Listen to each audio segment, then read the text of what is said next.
In this story, we assume Anakin Skywalker played an active role in the siege of Mandalore. With that, let's begin. The battle for Mandalore raged across the city of Sundari. Explosions rattled the domed capital as Republic gunships descended from the smoke-choked sky, deploying clone troopers to fight alongside Mandalorian loyalists. The crimson-armored warriors of Maul's Shadow Collective returned fire, their blasters igniting the battlefield with streaks of red and blue energy.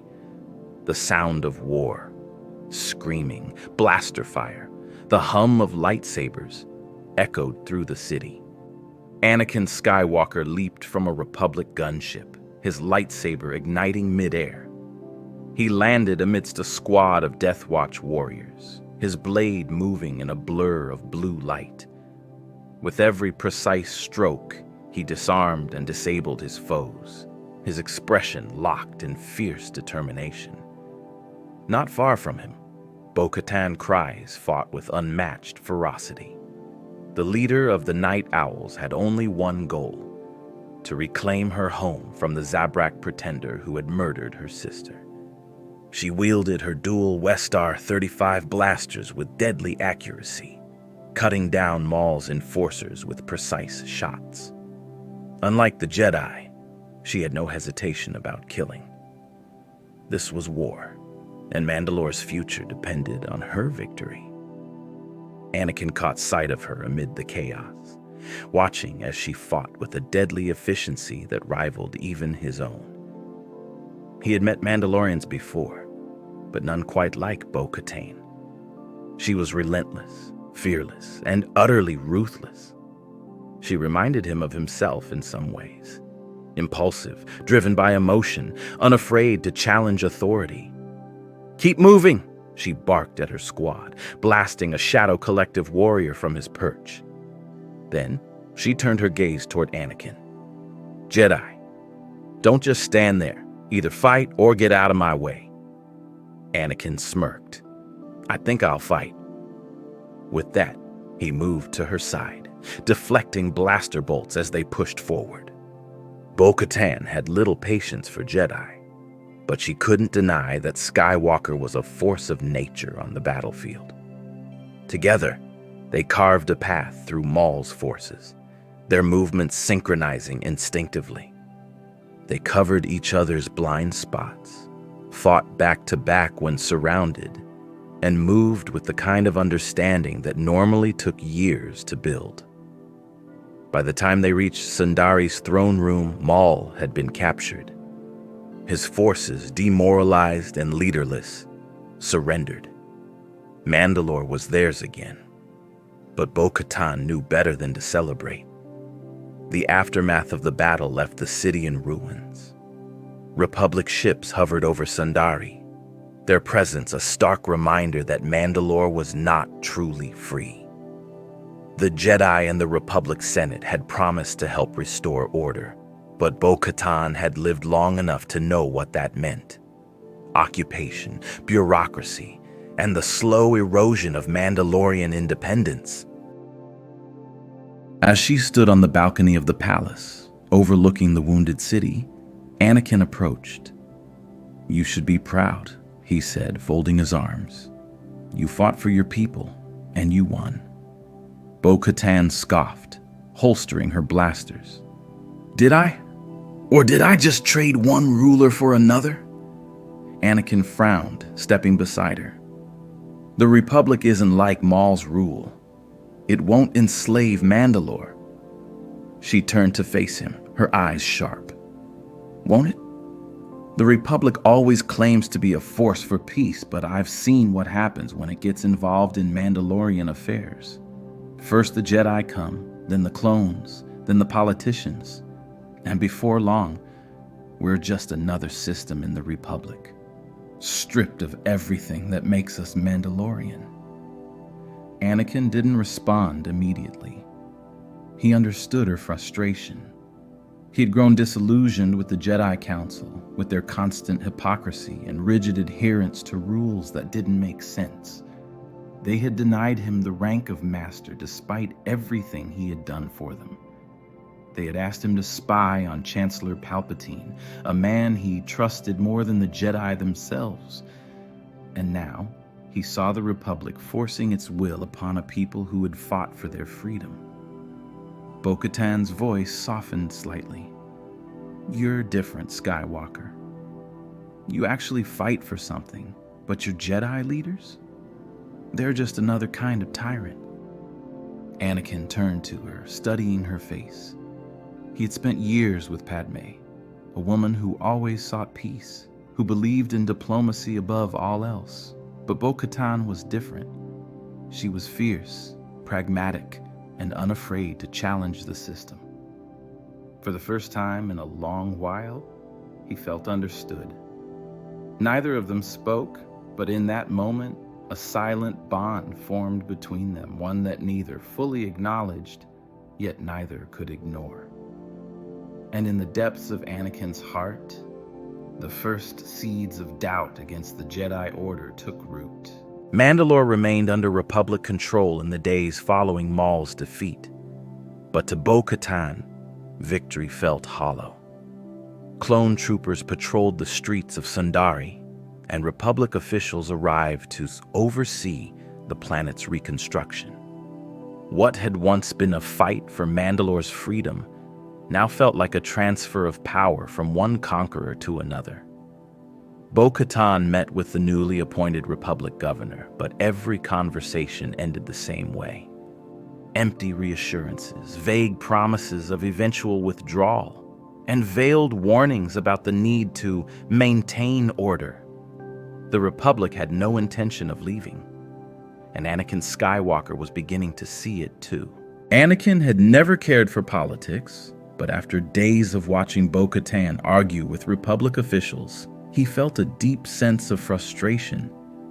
He had fought beside her to free Mandalore from Maul, yet now the Jedi Council treated her like an ungrateful soldier refusing to accept their authority. One evening, he found her in the palace war room, staring at a holographic map of Mandalore, her hands clenched into fists. "They'll never leave, will they?" she asked without looking up. Anakin exhaled, stepping closer.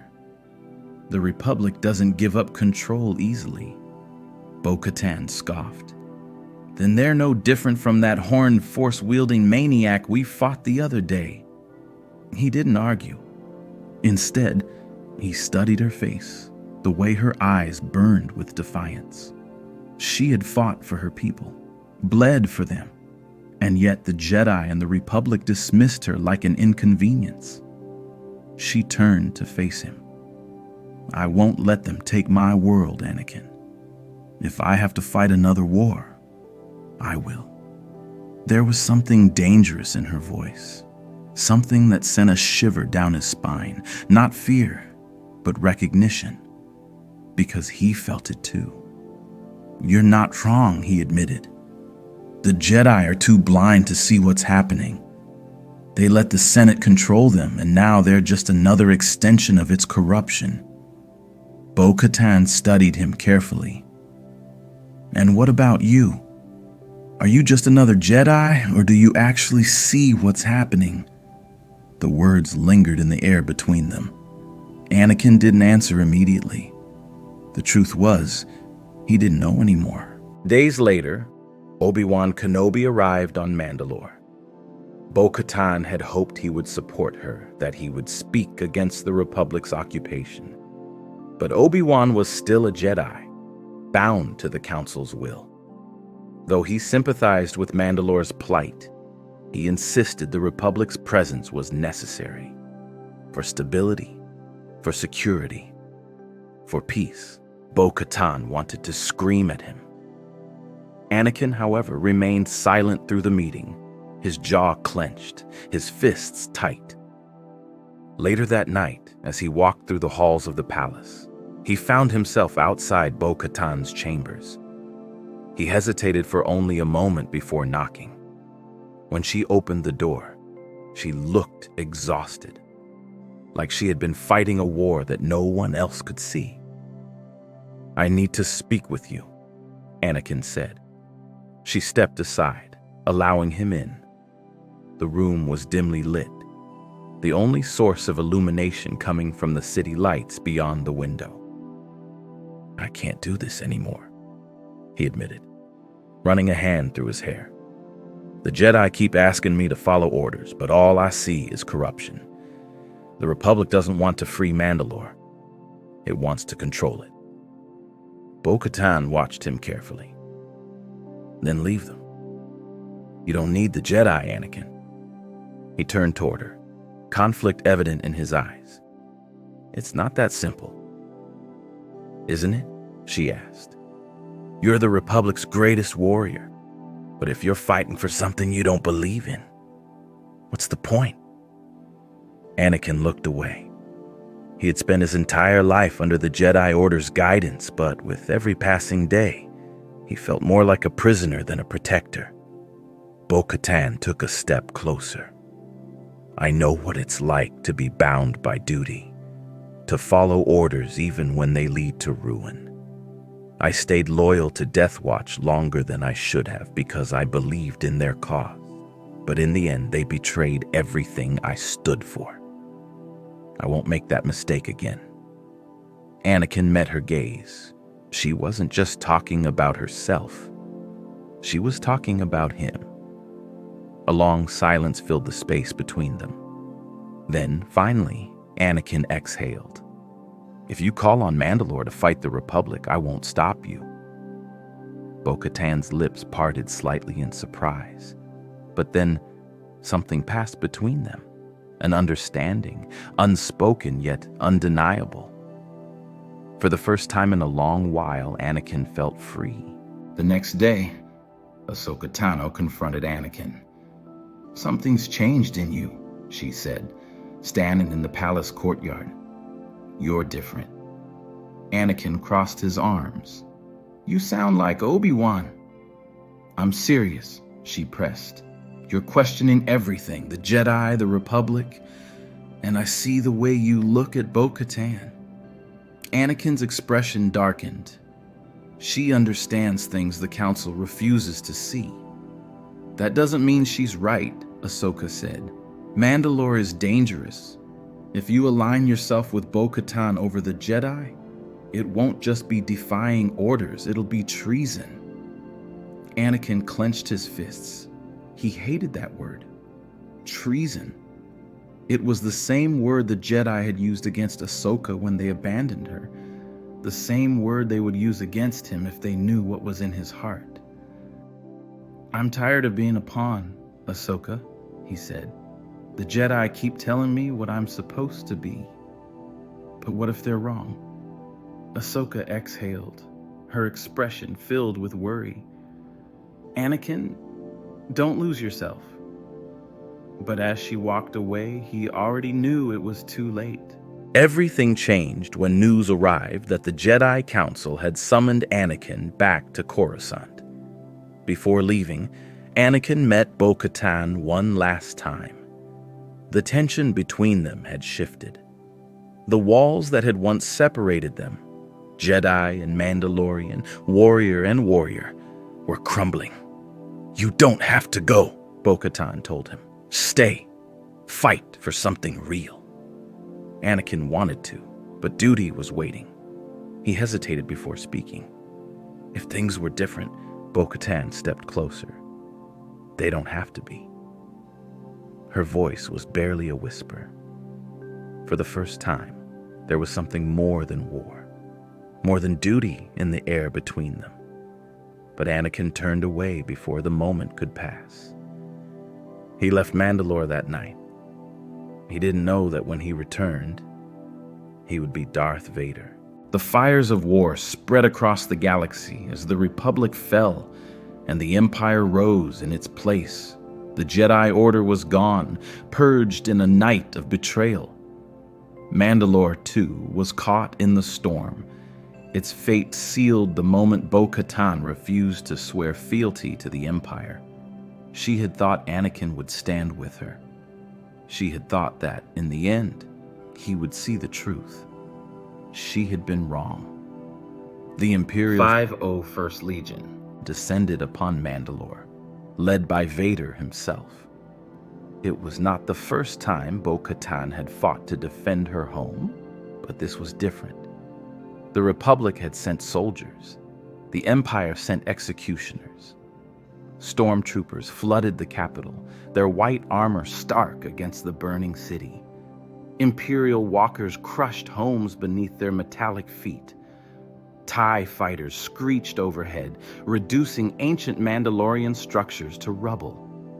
The proud warriors of Mandalore fought back, their jetpacks roaring as they launched into battle, but for every trooper they cut down, 10 more took their place. And at the heart of the invasion, clad in black armor, stood Darth Vader. He moved through the battlefield like an unstoppable force, his red lightsaber slicing through Mandalorian warriors with mechanical precision.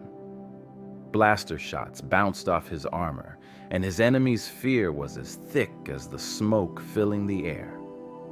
Bo-Katan watched from the war room, her fists tightening as reports of casualties flooded in.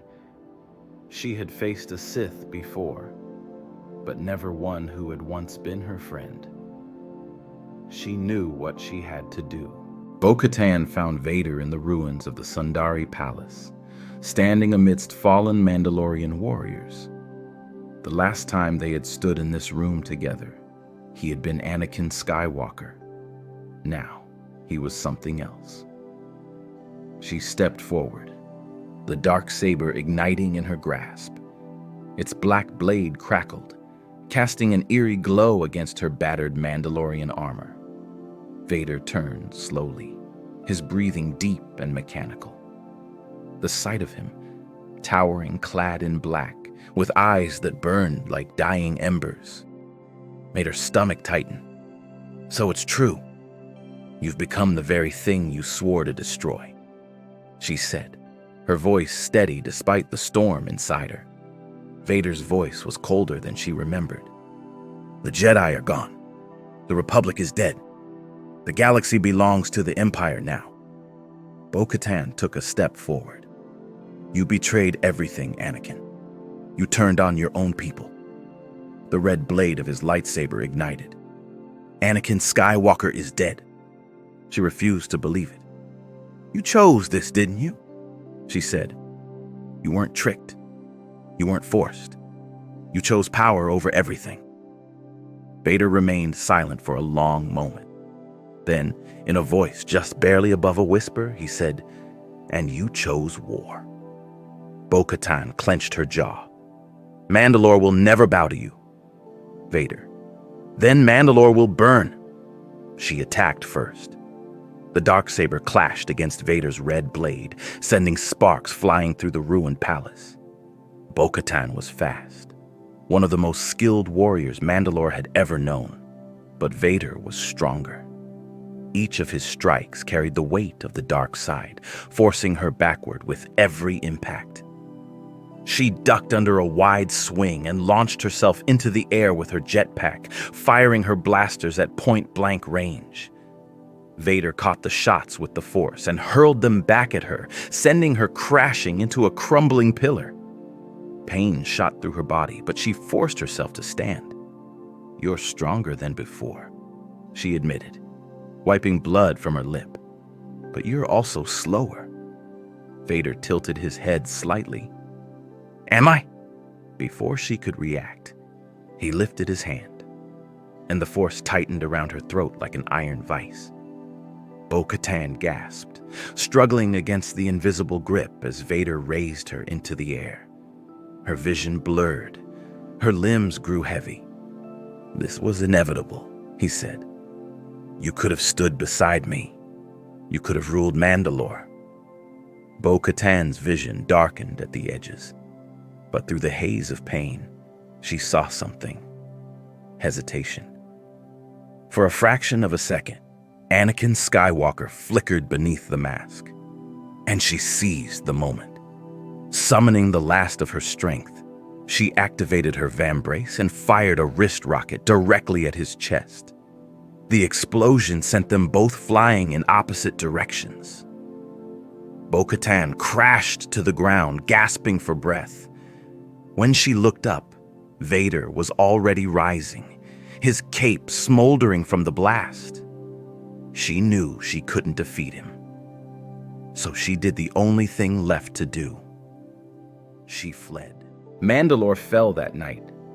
The Imperial occupation was absolute. The cities burned. The people were scattered. The proud warrior world was brought to its knees.